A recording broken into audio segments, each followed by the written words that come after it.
Hello, everyone. I'm Traci Arieli, end-of-life doula and founder of Comforting Closure. Welcome to another episode.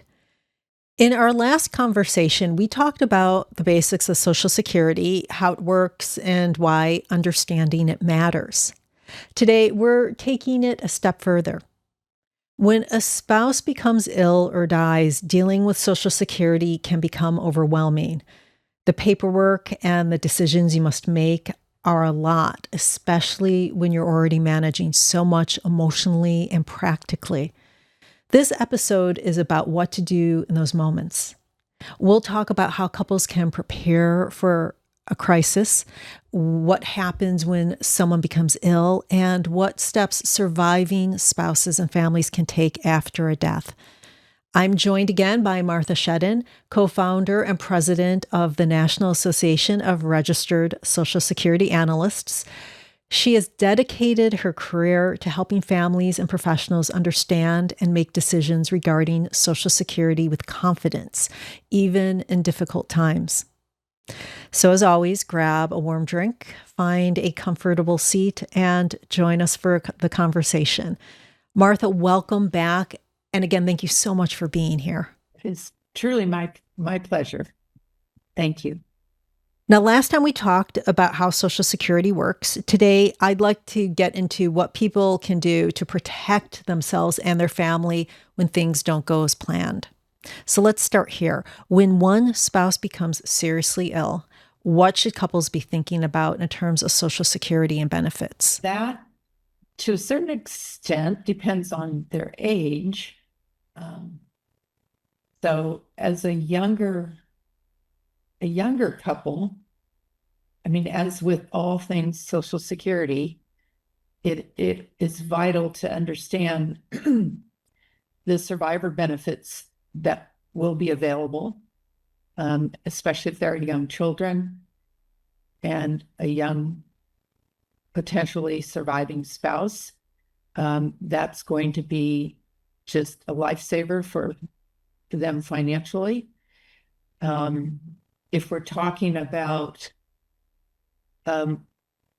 workers approaching retirement, that's getting that knowledge ahead of time and has to do with what we talked about last session about having that knowledge and having that analysis to look at the potential outcomes and finances that will result from that, and to plan for survivor benefits. Every couple, whether one has become ill or not, should be planning for survivor benefits and understanding them.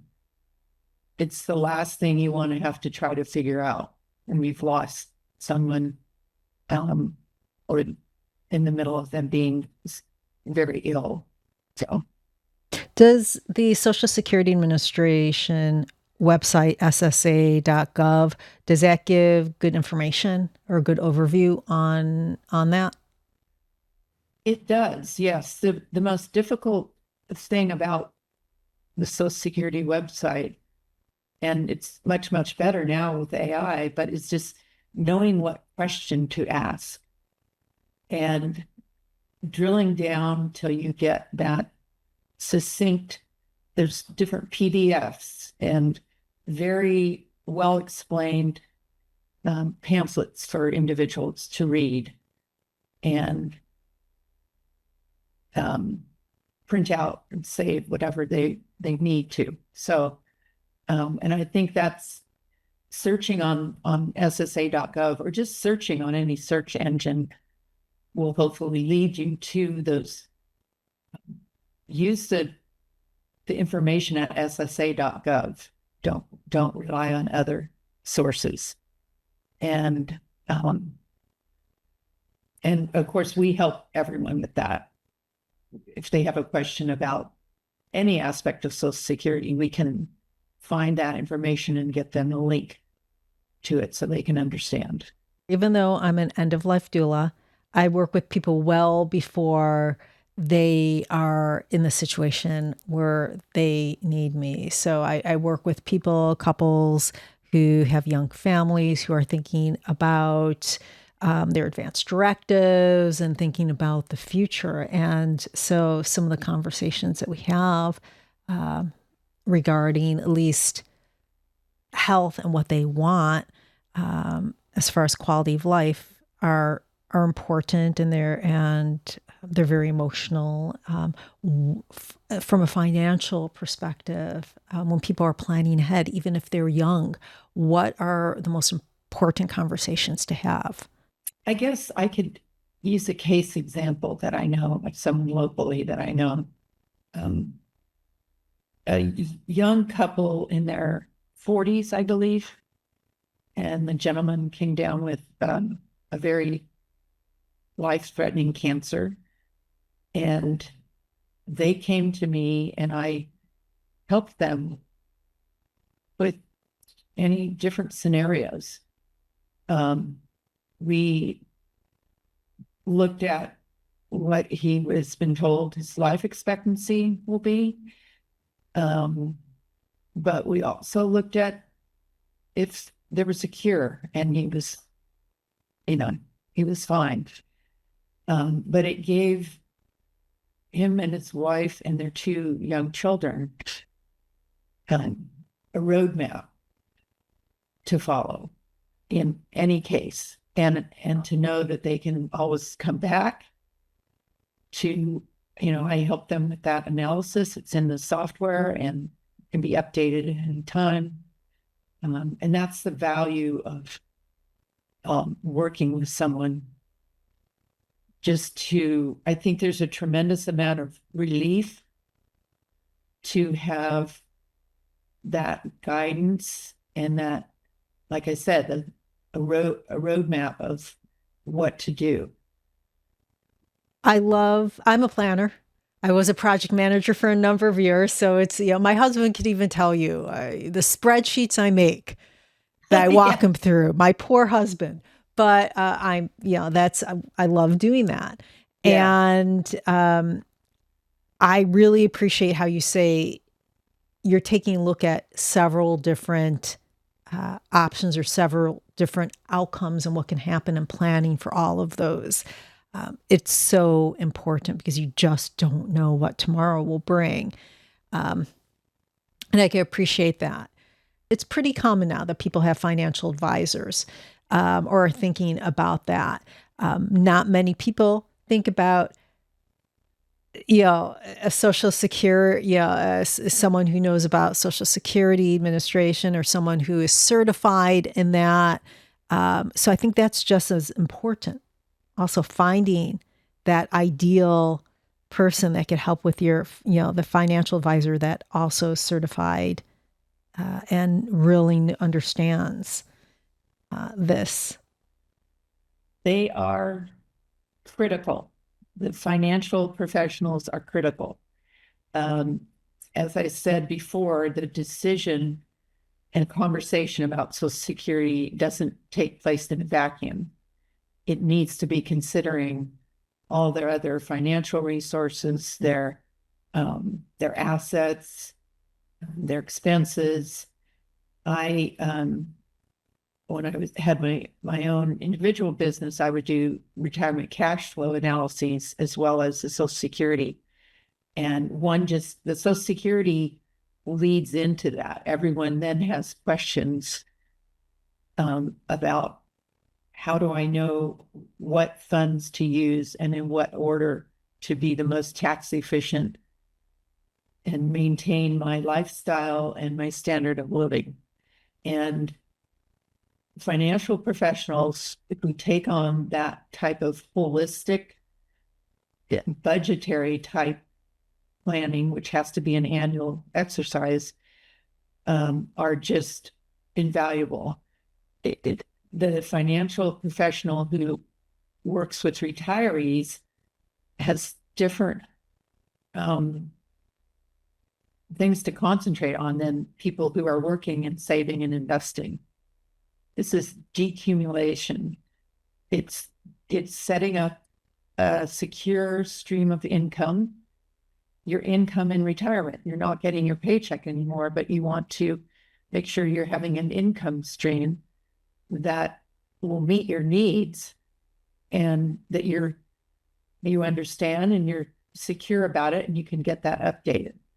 So any professional who takes that on, and also those are powerful softwares that do that type of planning. It's many different moving pieces when you're looking at taxes and Medicare and expenses. And a lot of those softwares are so powerful, but they don't delve as deeply into Social Security to really get to the nitty-gritty details about it. So what we do, what NARSSA does is that first step, and then that information can go into that financial planning software. But until you've really made that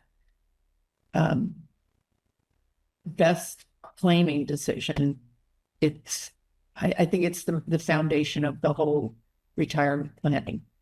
Yeah, and you would think that any financial advisor would also want to be an RSSA, regardless of the age of the people that they're working with, because I know for me personally, okay, I'm going to use my parents as an example. They've had the same financial advisor since I was a kid. And it is a relationship. So Yes. I'm assuming that a financial advisor would want to maintain that relationship and grow with the people that they're helping. Yes. And you don't get that. And I'm sorry if I'm speaking out of turn or if I'm going to offend people, but I've never worked with a company like a Chase, a bank, with their financial advisors. Not once have they ever taken Social Security into, like, when we're talking about financial advisors in that case, it's a completely different type of financial advisor. It is. They're just looking for investments, and that's what they call financial advising. That's exactly right. And yes, and you mentioned, for a couple who has the same financial advisor, and they're kind of growing old together, they may not understand that this is something. I mean, think of it this way: for most people, Social Security is their largest asset. It's hundreds of thousands of dollars.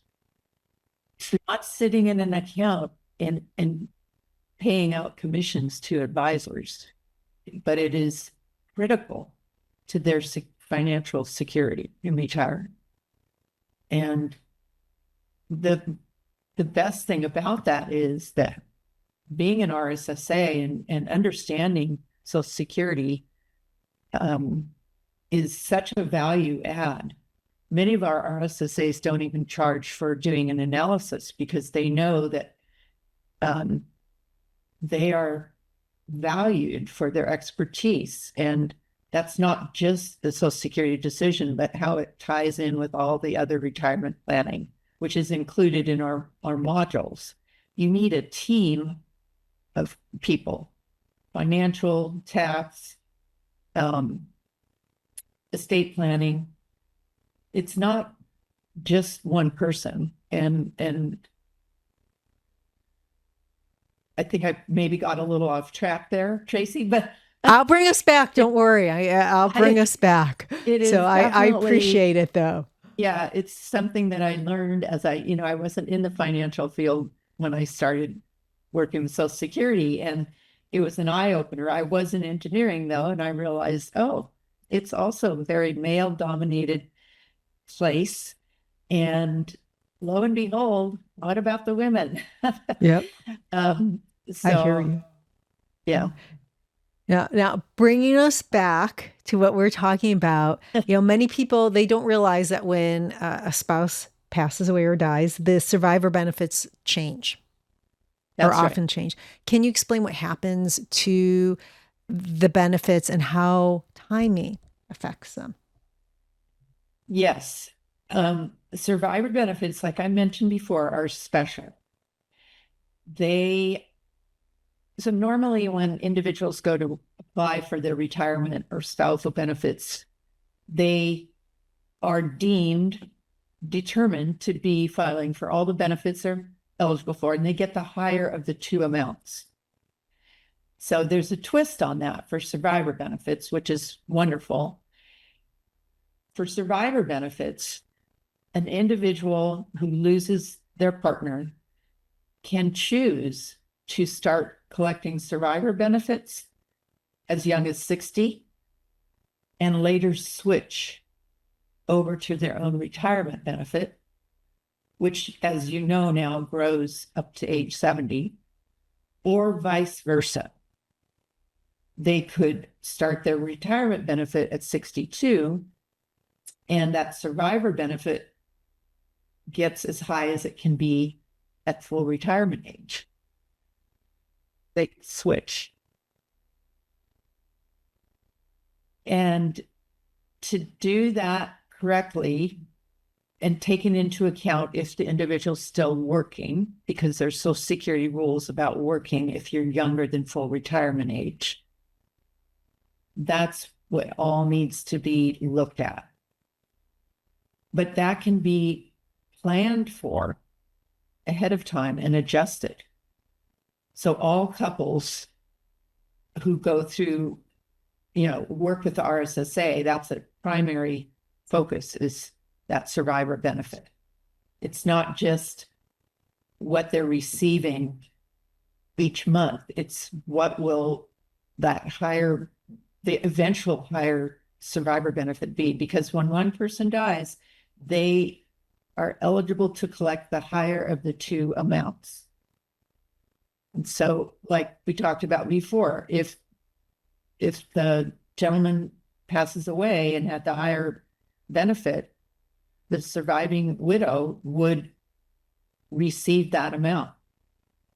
They don't get both, but they do get the higher amount that was being collected. And that's where the timing of collecting comes into play, because you can't change how you collect. You get one chance to do it right. So last week we spoke about women in the workplace and how different Social Security can be for them, because women are usually the ones that take off time to raise the kids or to be caregivers when our parents get older, as an example. So I think it's really, if we could revisit that for people who maybe didn't take and watch or listen to last week's show, how might this play out for the survivor benefits play out for a woman in in the situation where she loses her spouse, or even if they're just getting older and needing to make decisions about what they should collect in preparation for a spouse that will be a widow, or a widow soon, or might lose her spouse. That's an excellent question, because it's still true to a large degree that women have the lower of the lifetime earnings. Women do have a longer life expectancy than men by 4 or 5 years. Women have those, sometimes those years out of the workforce, often married to men older than themselves. And I can tell you some pretty extreme case examples that illustrate that. And it is to their benefit as a couple, but especially for the woman, for them to plan to maximize the higher earners' benefit as much as possible, because that will be the benefit that individual maintains if he or she is the survivor, but it would also be the benefit that would transfer to the survivor if it was higher. So you want to plan for that highest survivor benefit. Can I share an example with you? Please. In case this is related to some other aspects about claiming, but I've worked with a number of families where the gentleman is significantly older, maybe 12, 15 years. Maybe it's his second marriage, and he has a younger wife and young children.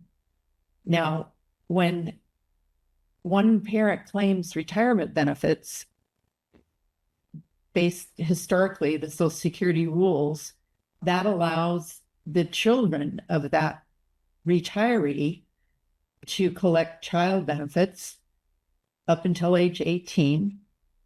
And it allows for a younger spouse who's not yet 62 to collect a child in care spousal benefit.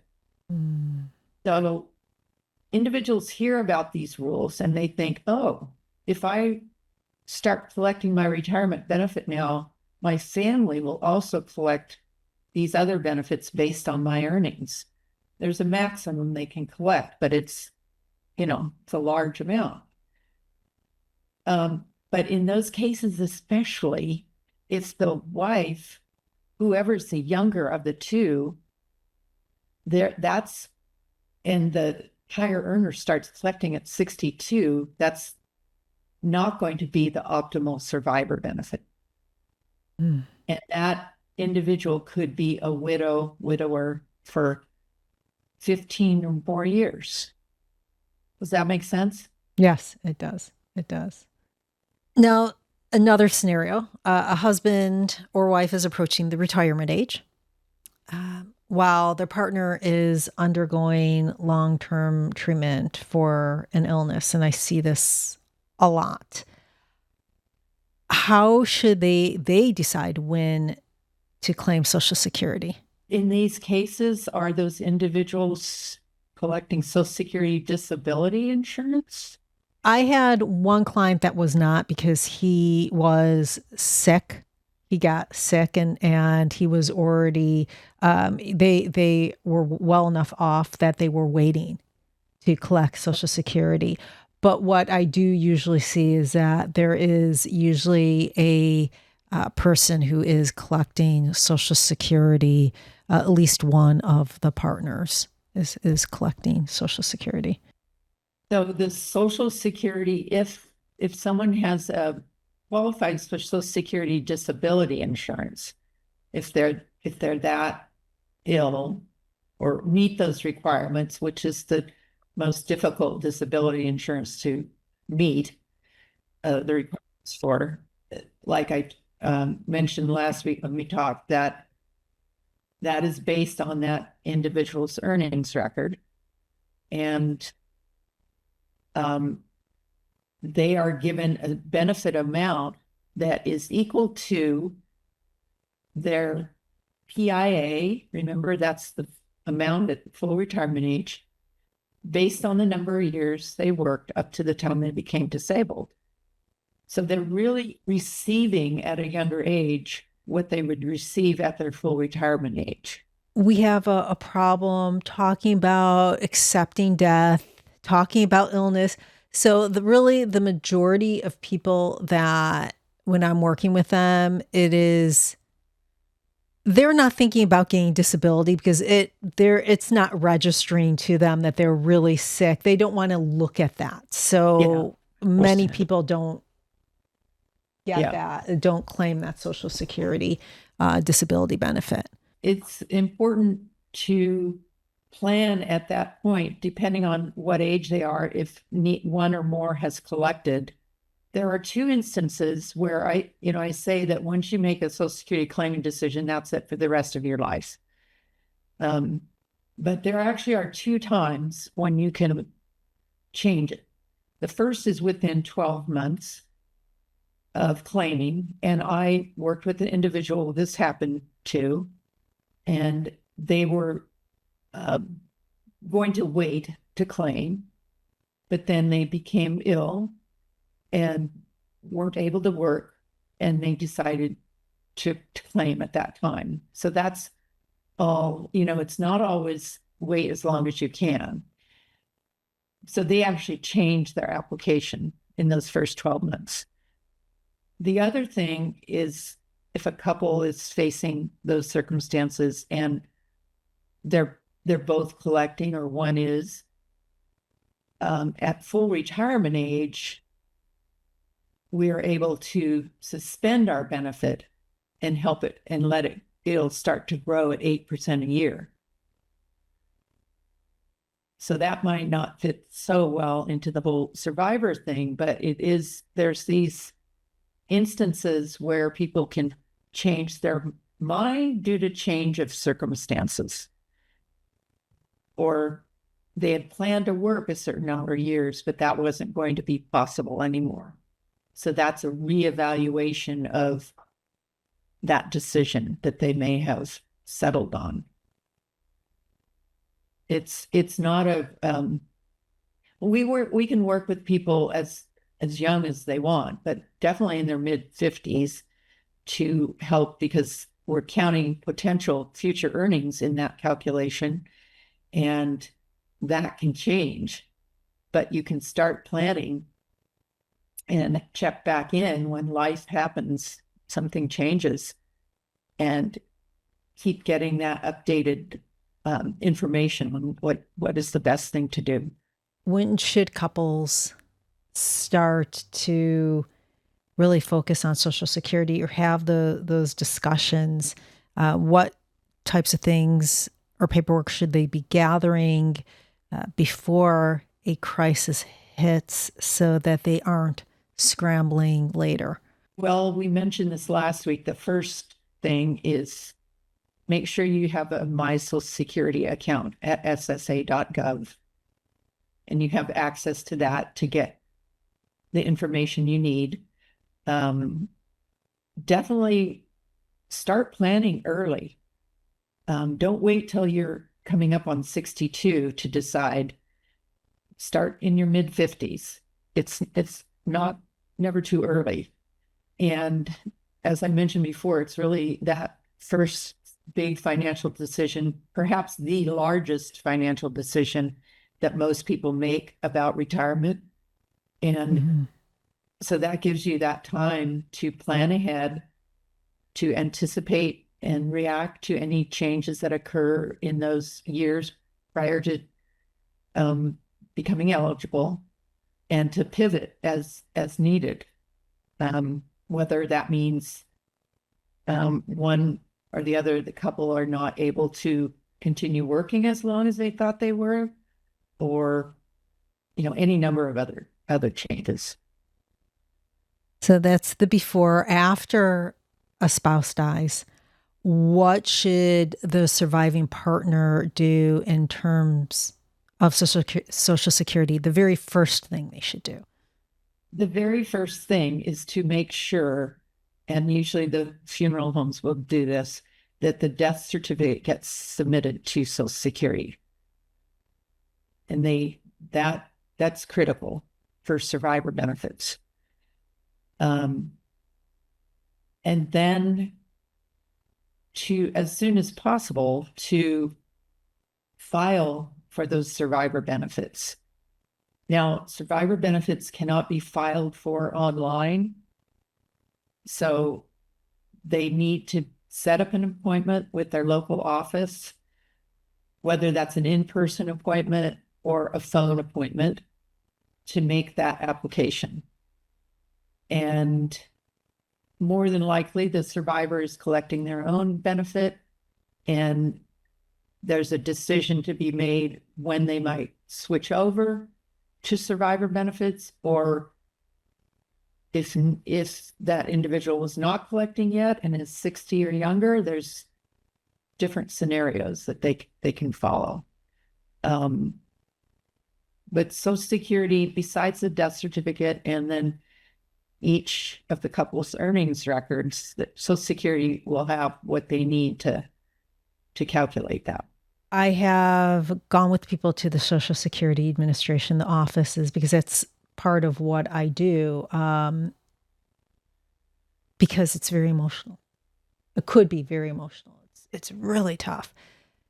And the only way I could personally describe it is like going to the DMV almost. It has the same feel to me, but I'm curious about what you see because you do this every day. Um, what is the process like? How long does it take? And how many times realistically will a person have to go to these appointments before they even start to see benefits? What's your experience like?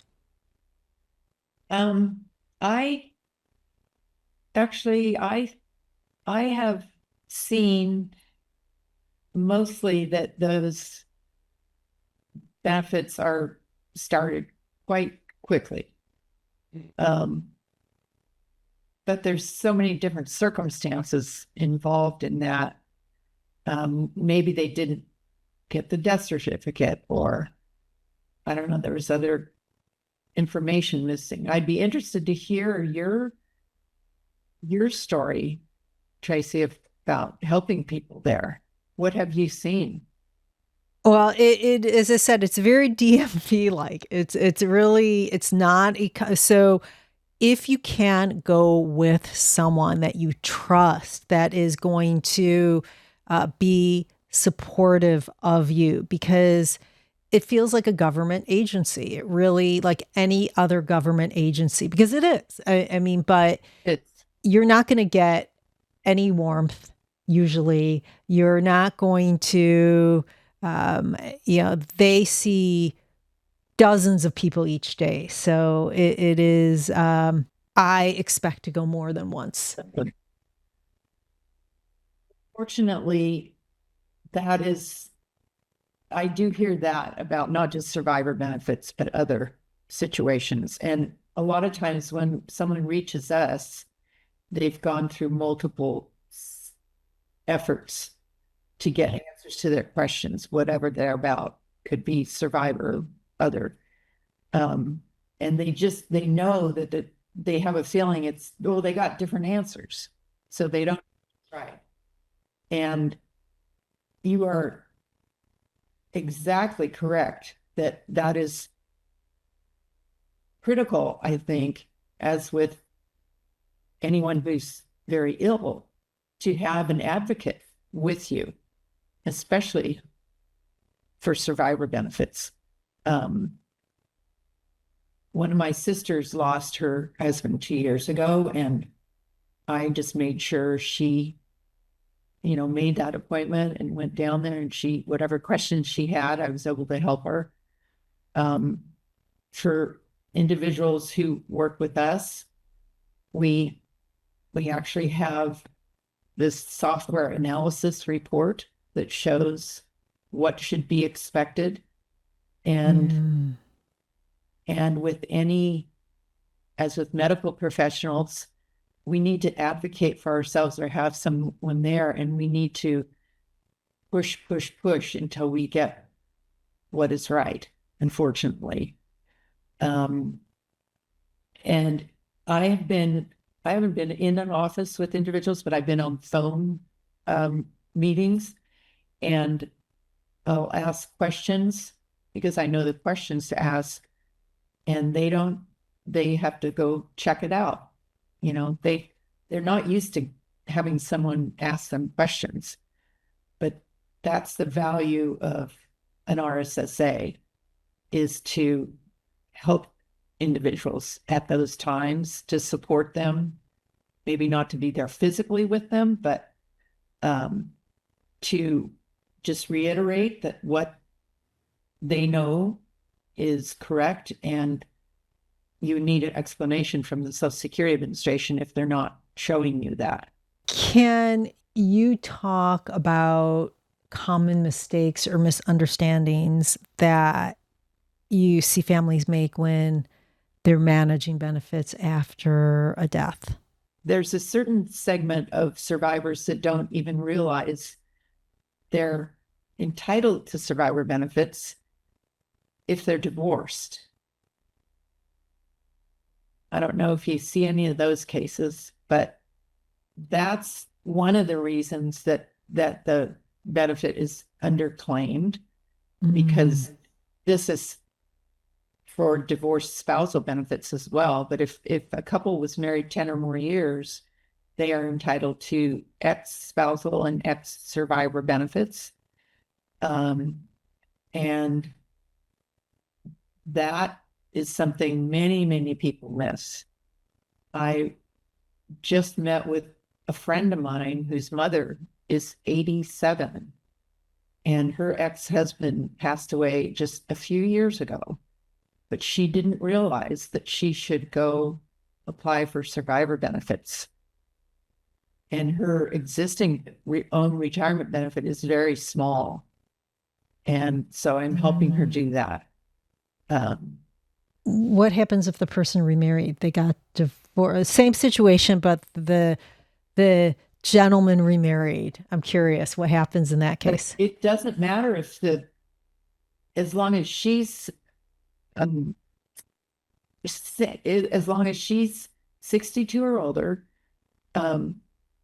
single, or got married, she got married after age 60. It doesn't matter what the ex-husband situation is. And in fact, he had been married several other times, so, but not for 10 years, but if possible, they could be collecting on his earnings as well. That's a real different topic. Yeah, that's a different topic, a different episode. How can estate attorneys, end-of-life doulas, other financial planners, how can we help coordinate this process so nothing gets missed? Well, I just highly recommend that they search out an RSSA.